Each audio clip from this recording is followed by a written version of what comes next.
decided to come to Cambodia for a couple reasons. One was we volunteered in other parts of the world, and it was time for us to go to Asia. And primarily, though, I wanted to work in a business development project. And UBELONG in Cambodia, in Phnom Penh, had a program that sounded very appealing to me, and it turned out it was terrific. I really enjoyed it. So we came here to volunteer and to learn about the country, learn about a part of the world far different from where we live back in the United States. I worked with a very interesting organization. I'm sitting in the sewing workshop right now.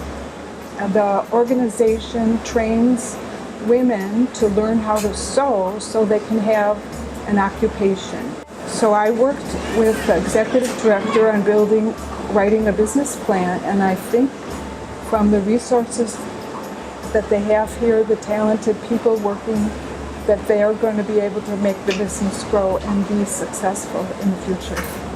I, on the other hand, though, was teaching English in an educational program that this NGO supports that is supplemental to the public school program that the children attend. And when I first came here, or before I arrived, I should say, I didn't know what to expect in terms of what the kids might know about English. I came to teach English, but I was aware of the fact that in Cambodia, the Khmer language uses an entirely different alphabet. I was pleased when I got here and found that they do know the letters. They can identify the letters. They can sing a little jingle about A, B, C, D, E, F, G. And my focus came to be helping them learn how to read. I feel I made some small impact with them, but more rewarding and more satisfying than working with the kids was actually working with the teachers. I wasn't expecting to do that, but there are 3 teachers here, Cambodian young women, who the NGA employs as teachers, who also wanted to improve their ability to speak English. They speak a little bit of English. They are very dedicated to improving their English, and I worked with them and taught them as well. And that was actually the most satisfying part of the volunteer work that I did.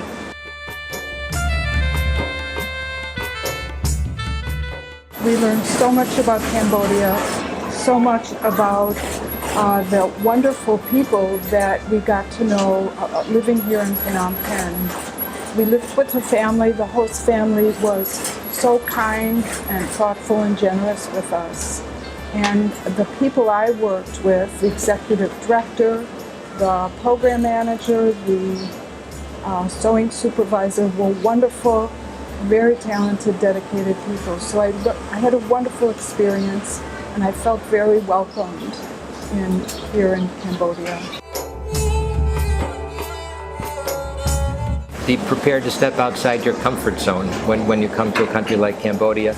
If you are prepared to do so, in doing so, you will be very excited and rewarded by the things that you experience and by how you learn what you're capable of doing and accommodating into your life. It's been just an amazingly wonderful experience.